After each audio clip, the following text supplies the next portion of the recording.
నమస్తే అండి. నేను మీ సౌజన్య. వీగన్ వంటలకి స్వాగతం. ఈరోజు వీడియోలో ఎగ్ ఇంకా అవన్ అవసరం లేకుండా గోధుమ పిండితో బిస్కెట్స్ ఎలా చేయాలో చూద్దాం.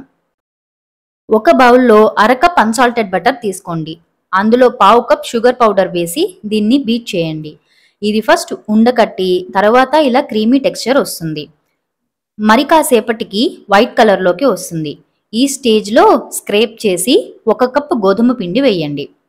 అందులోనే అర టీ స్పూన్ బేకింగ్ పౌడర్, పావు టీ స్పూన్ బేకింగ్ సోడా, పావు టీ స్పూన్ యాలకుల పొడి, కొద్దిగా ఉప్పు వేసి కలపండి. ఇది ఇలా పొడి పొడిలాడుతూ క్రంబుల్గా రావాలి. ఇప్పుడు ఉండల్ని చిదుముకొని 3 టేబుల్ స్పూన్ల పాలు పొయ్యండి. తర్వాత ఈ మిశ్రమాన్ని దగ్గరికి తీసుకురండి. దీన్ని చపాతీ పిండి కలిపినట్టు నీట్ చెయ్యొద్దు. దగ్గరికి తీసుకొచ్చి ఉండలా చేస్తే సరిపోతుంది. విడగొడితే ఇలా విరగాలి. ఇది పర్ఫెక్ట్ టెక్స్చర్.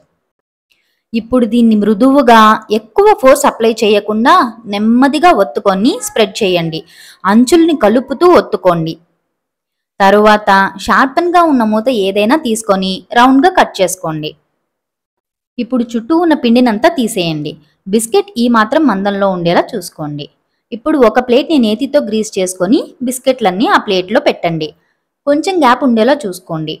ఇప్పుడు స్టవ్ మీద పెనం పెట్టి అందులో స్టాండ్ పెట్టి దాన్ని ఒక 10 నిమిషాలు ప్రీహీట్ చేయండి. తర్వాత బిస్కెట్ ప్లేట్ని పెట్టి ఒక 25 నిమిషాలు బేక్ చేసుకోండి. ఒకవేళ ఓవెన్లో బేక్ చేసుకుంటే 180 డిగ్రీస్లో 15 మినిట్స్ బేక్ చేస్తే సరిపోతుంది.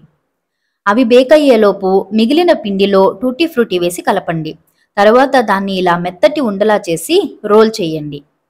ఇప్పుడు దీన్ని ఒక షేప్లోకి తీసుకొచ్చి పాలిథీన్ కవర్లో పెట్టి గట్టిగా చాక్లెట్లా చుట్టండి.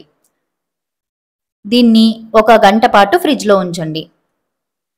ఒక 25 నిమిషాల తర్వాత మన కుకీస్ పర్ఫెక్ట్గా బేక్ అయిపోయాయి. దీన్ని పూర్తిగా చల్లారనివ్వండి. చల్లారాక ఇవి బాగా గట్టిపడి బిస్కెట్ కన్సిస్టెన్సీలోకి వస్తాయి. ఇప్పుడు గంట తర్వాత పిండిని ఫ్రిడ్జ్లోంచి తీసి ముక్కలుగా కట్ చేసుకోండి. దీన్ని కూడా ప్లేట్లో పెట్టి 25 నిమిషాలు బేక్ చేసుకోండి. 25 నిమిషాల తర్వాత ఇవి పర్ఫెక్ట్గా కుక్ అయిపోతాయి. పూర్తిగా చల్లారనిచ్చి సర్వ్ చేసుకోండి. అంతే, ఎంతో రుచికరమైన గోధుమ పిండి బిస్కెట్స్ రెడీ. ట్రై చేసి నచ్చితే కింద కామెంట్ సెక్షన్లో చెప్పండి. నాకు చాలా హ్యాపీగా ఇంకా ఇన్స్పిరేషన్గా ఉంటుంది.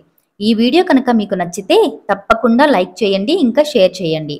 అలాగే మర్చిపోకుండా వీగన్ వంటలు ఛానల్ని సబ్స్క్రైబ్ చేసుకొని నన్ను సపోర్ట్ చేయండి ప్లీజ్.